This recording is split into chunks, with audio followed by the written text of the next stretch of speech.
찬미 예수님, 찬미 예수님, 여러분들 오늘 미사 서두에 제가 미사 서두에 기도를 어떻게 식사하듯이 끊임없이 거르지 않고 하십니까? 하는 말씀을 드렸는데 오늘 예수님께서 제자들에게 하셨어요.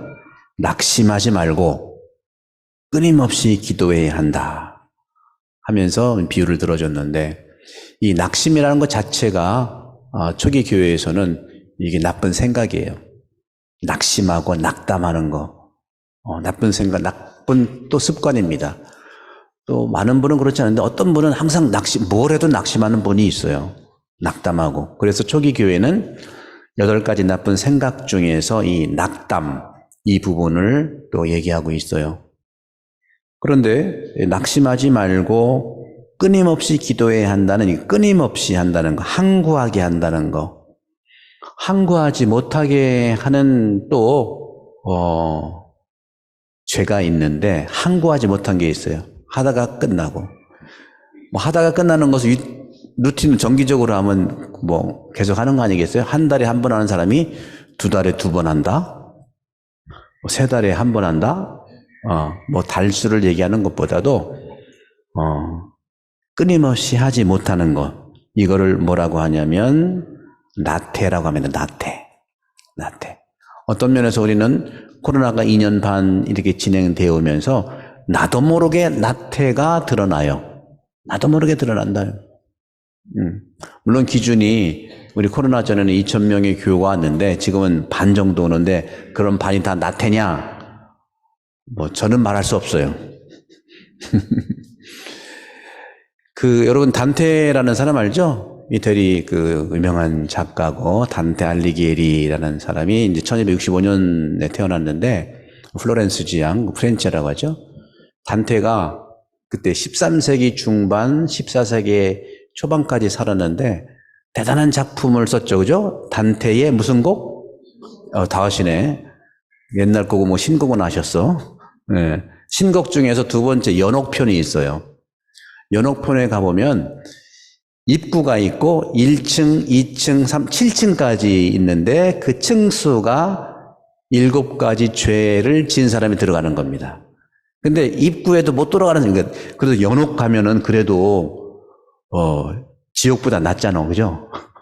지옥은 완전히 옐로우 카드가 아니라 레드 카드라 퇴장인데 옐로우 카드는 그렇잖아요? 경고잖아요, 경고, 그죠? 입구에서 못 들어가는 사람이 있는데 그 사람은 누구냐 하면은 그때 당시 이단자, 그리고 회개를 하긴 했는데 타이밍이 늦었어. 네. 미사를 오기는 왔는데 타이밍이 늦어가지고 놓쳤어. 예를 들면 그렇게 될 수 있겠죠. 그런데 이 7개의 층이 있는데 1층부터 7층까지 죄에 대해서 7개, 7죄종이라는 것을 거기서 이제 표현하고 있어요. 가장 넓은 1층의 넓은 층은 교만죄를 친 층이에요. 교만한 사람은 다 거기에 있는 거야. 2번째로는 시기 질투 죄를 지은 사람은 다 2층에 다 올라가 있는 거야. 그러니까 1층보다 조금 더 높지만 좀 적어요, 공간이. 그 다음에 3층으로 올라간 사람은 화를 내는 사람, 분노. 그래서 1층, 2층, 3층에 있는 이것을 뭐라고 하냐면은 일종의 나쁜 사랑을 살아간 사람은, 사랑이 나쁜 사랑이야. 교만하고 나쁘고, 시기질투도 나쁘고, 이 나쁜 사랑이. 그 다음에 4층이죠? 4층은 좀 남겨두고, 5층, 6층, 7층이 3가지 죄가 이것은 무슨 죄냐면 이것은 정말 우리가 정말 지나친 사랑을 얘기해. 너무 지나쳤어. 지나쳐도 훨씬 지나친 거예요. 그게 뭐겠습니까? 탐욕, 탐식, 너무 지나치게 먹어. 그리고 술 먹는 것도 너무 지나치게 폭주, 이게 이제 지나친 사랑들인데, 탐식, 그 다음에 탐욕, 그러니까 인내심이 없는 거죠. 그죠? 어떤 거냐면 이제 지나치게 우리가 인색한 사람들이잖아요. 탐욕스럽다. 탐식과 탐욕, 그 다음에 마지막으로는 이제 우리가 음욕이라고, 이게 이제 지나친 사랑, 뭐든지 지나쳐서 하는 거예요. 근데 하나 빼놨죠. 하나가 빼놓은 게 몇 층이죠? 4층. 4층에 뭐가 있을까? 하나 남았거든. 하나가 남은 4층이 뭐냐면은 이건 무슨 사랑이라고 하냐면 부족한 사랑이라고 그래. 부족한 사랑. 그게 뭐냐 하면은 오늘 복음에서 얘기하는 나태. 나태도 실제적에 속하지만 중간에 있는 부족한 사랑이다. 나태. 그런데 재밌는 것은 나태의 죄를 범한 사람들이 벌을 받는데 거기서 무슨 벌이냐면요. 어떤 벌, 여러분들이 이제 하느님이고 단테라면 나태의 죄를 지어서 들어온 사람 어떤 벌을 주고 싶어요? 한번 상상해 보세요. 어떤 벌을 주고 싶어? 나머지는 있는데 나머지 시간이 없으니까 안 되고 나태. 오늘 복음이 이제 낙심하지 말고 끊임없이 벌이 재밌어. 계속 달리는 거야. 끊임없이 달리는 거야. 너무 신기하지 않아요? 13세기인데 얘는 나태니까 계속 달려라. 달려라 뭐 헌인가 모르겠어. 달려라 또 달려라. 달려라. 오늘 주님도 그런 말씀을 하는 거죠. 오늘 정말 그 재판관 하나님도 안 들어가고 막 이런 재판관인데 그 재판이 졸라대니까 계속 졸라대는 거예요. 졸라대고 귀찮게 계속. 그러니까 재판관이 아휴 뭐 정이고 뭐고 나 힘드니까 괴로우니까 해주는 거야. 주님께서는 다시 이르셨습니다. 이 불의한 재판관이 하는 말을 잘 새겨 듣자. 뭐냐? 하느님께서 당신께 선택된 이들이, 그죠? 여러분 우리 모두를 얘기하는 거예요.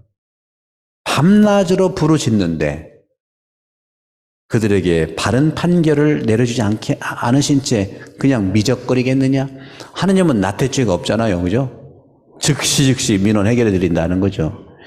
끊임없이 기도할 것을, 항구성을 얘기하는 것이죠. 여러분들, 오늘은 이 비유의 내용이 사실은 목적 기도에 있어요. 기도. 다른 게 아니에요. 기도가 뭐냐 하는 거예요. 끊임없이 기도해야 된다. 오늘 제1독서에서도 모세가 손을 들면 이기고 내리면 이렇게 좀 지는데 계속 힘들잖아요. 어떻게 해야 돼? 누가 받쳐주잖아요. 여러분 힘들면 옆에 사람이 도와주세요. 기도도. 우리가 기도 컴페티션 하는 것도 아니고요. 기도 뭐 경쟁하는 거 아니고 묵주기 나는 100단 했습니다. 난 묵주기도 500단 했습니다. 아, 자기 자랑인가? 좀 도와주라는 거죠. 도와주라는 거. 도와주는 거. 그런 점에서 우리가 살아가는 이 결론적인 바오로 사도의 말씀이 뭡니까? 말씀을 선포하십시오는 기도니까 기도를 하십시오. 기회가 좋든지 나쁘든지 꾸준히 계속하십시오. 끈기를 다하여 사람들을 격려하고 정말 인도하고 이런 말씀을 하는 거죠. 결국은 끊임없이 하라는 목적은 기도하는 거. 그럼 기도가 뭘까요? 기도가 어떤 거죠? 기도의 내용은. 네, 어떤 신부님은 이번 책을 썼는데 기도의 정의를 하느님과 수다라고 썼어. 수다. 수다는 잘하잖아. 그죠? 수다 하세요. 수다. 그럼 수다해서 뭐 할 건데? 수다해서 뭐 할 거예요? 우리 그 사람하고 막 수다를 같이 하면은 그 사람은 어떻게 돼? 친해지잖아. 친해지잖아요. 친해지면 뭐 할 거예요? 붙다가도 되잖아요. 돈은 안 돼, 돈은 왼수가 돼. 부탁할 수 있죠. 이거예요. 이게 기도라는 게 뭐, 딴 세상 얘기가 아니라 인간 살아가는 그런 걸 얘기해요. 의탁할 수 있다는 거죠. 믿음을 우리가 드릴 수가 있다는 것을 얘기하는 거죠. 끊임없이 대화하고 하라는 거죠. 그런데 현실적으로 여러분 현실은 그렇게 녹록지 않아가지고 기도하는 시간을 이렇게 낼 수가 있어요, 여러분들? 일하는 시간, 꾸준히 하지만 기도하는 시간, 그렇죠? 여러분들 너무 걱정하지 마시고 물 타는 게 절대로 아니고요. 일을 하면서도 기도할 수가 있어요. 여러분들. 기도하면서 일을 할 수가 있어요. 근데 목적은 달라야 되는 거죠. 그래서 그전 어떤 성인이 그런 말씀을 했더라고요. 저도 이제 유럽에서 살아보니까 이태리도 그렇고 뭐 독일도 그렇고 살아보니까 저 같으면 참 힘들 것 같아요. 그렇게 사는 게. 근데 이제 그런 문화에 익숙하면은 불가능한 것도 없겠다 하는데 뭐냐면 제가 로마에서 있을 때 공부할 때 기숙사에 있었는데 기숙사의 앞에 이제 문지기 소위 여기는 리셉션이라고 말하잖아요. 문지기에 한 80 먹은 할머니 수녀님이 거기서 이러고 있는 이러고. 그러니까 할머니 여기서 힘드실 텐데 옆에 사람이 저 수녀님이요 지금까지 40년 저러고 있어. 40년. 이 복음 말씀 때문이 아니냐 하는 거야. 이 복음 말씀 끊임없이. 깜짝 놀랐어요. 우리 사회에서 좀 우리 반영될 부분이 있지 않나 하는 거죠. 끊임없이 한 자리에서 그냥 40년 하는 거야, 사실. 그게 저건 좋다, 이런 말 좀 판단은 안 하는데, 어쩌면, 근데 그런 분들이 한두 명이 아니야, 보니까. 그래서 그리스도교의 복음이 유럽이라는 사회를 정말 안정적으로 취한 것은 정말 한 자리에서 묵묵하게 기도하는 거. 그럼 그분이 평생을 리셉션에서 오는 사람 반겨 그게 기도가 아니고 뭐겠어요? 기도하는 마음으로 하지 않고서는 되는 거 아니죠. 여러분도 정말 계속 반복해서 하는 것을 기도하는 마음으로 해보세요. 성가 아우시등 성인이 성가하는 2배의 기도라고 그랬어요. 기도하는 마음으로 계속 하시잖아요. 그러면 좀 삑사리라도 괜찮어.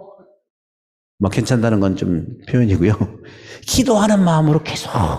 그러니까 저는 분명히 말씀드립니다. 여러분, 우리 본당에 단체가 여러 개 있지만 제대를 중심으로 해서 모이는 봉사자들은요, 단체가 아니고 기도하는 사람이기 때문에 항구하게 해야 된다. 말씀. 본인이 정말 아프고 힘들어서 못하겠다 하고 이외에는 항구하게 하는 게 제대 중심으로 하는 단체는 단체가 아니다. 뭡니까? 부재들이다. 교회 전통이 그랬었어요. 우리 한인성당은 정말 큰 성당이기 때문에 봉사자가 아니고서는 지탱이 안 됩니다. 그렇죠? 근데 특히 제대를 중심으로 한 분들 굉장히 열심히 하시고 좋은 마음으로 오세요. 근데 거기는 형식적인 단체 회칙 이런 것이 있지만 교회는 기본적으로 직무를 통해서 맡기는 거죠. 구약으로 치면 다 우리 레위인들이야. 해설하시는 분, 독서하시는 분, 성가시 다 레위인들이라고요. 하느님께 성별된 분들이에요. 항구하게 기도하는 분들이라는 거죠. 그래서 우리는 끊임없이 기도한다는 거, 어렵지만 하느님은 내가 아는 것보다 더 잘 알아주십니다. 그러니까 40년 동안 있던 그 수녀님 누구 바라보고 있겠어요? 하느님이 알아주신다는 거 하나 가지고 평생을 살으신 거예요. 내가 하는 표현, 나는 말을 잘못합니다. 말도 잘 할 수가 없습니다. 괜찮아요. 내가 하는 표현보다 훨씬 더 나를 많이 알아주시는 분이 하느님이세요. 눈치 보지 마세요. 오직 하느님은 내 편이니까. 사람이 뭐라고 해도 저 사람이 왜 기도를 저렇게 눈치 보지 마세요. 그리고 감동하면서 사시길 바라요. 기도라고 하는 것은 골방에서 하는 기도지만 그 기도가 바로 배고픈 사람을 위해서 기도한다는 건 뭐겠습니까? 배고픈 사람한테 음식을 주는 게 기도라니까? 제대를 중심으로 하는 그 봉사자들, 제대하는 그 행위가 기도예요. 제가 지금 강론하는 거 기도예요. 그냥 저절로 나오는 거 아니죠. 일주일 동안 기도하고 또 고민하고 우리 교우들한테 어떤 말씀을, 주님 말씀을 어떻게 나눠드릴까? 그게 기도라는 거죠. 그런 점에서 우리는 모두 기도하는 사람이고 중요한 것은 항구하게 하느님과 다른 이와 올바른 좋은 관계를 맺으며 산다는 것은 끊임없이 기도하는 마음으로 경청하는 것이고 살아가는 것을 얘기한다. 사랑하는 형제자매 여러분, 오늘 주님께서 말씀하십니다. 불의한 재판관이 하는 말을 새겨 들어봅시다. 올바른 판결을 내려주시는 것이고 하나님은 절대로 미적거리지 않으시기 때문에 어떤 거든지 졸라서 성취하십시오. 하나님은 늘 준비되어 있습니다. 우리가 될까 말까 믿지 않기 때문에 우리가 힘들 부분이 있는 겁니다. 항구하게 믿으시고 항구하게 기도하시고 그런 점에서는 우리는 기도하는 사람이라는 말씀을 주님께서는 하고 계십니다. 하나님의 말씀은 살아있고 힘이 있고 우리 마음 생각과 속셈을 다 알아주시니 믿고 맡기십시오.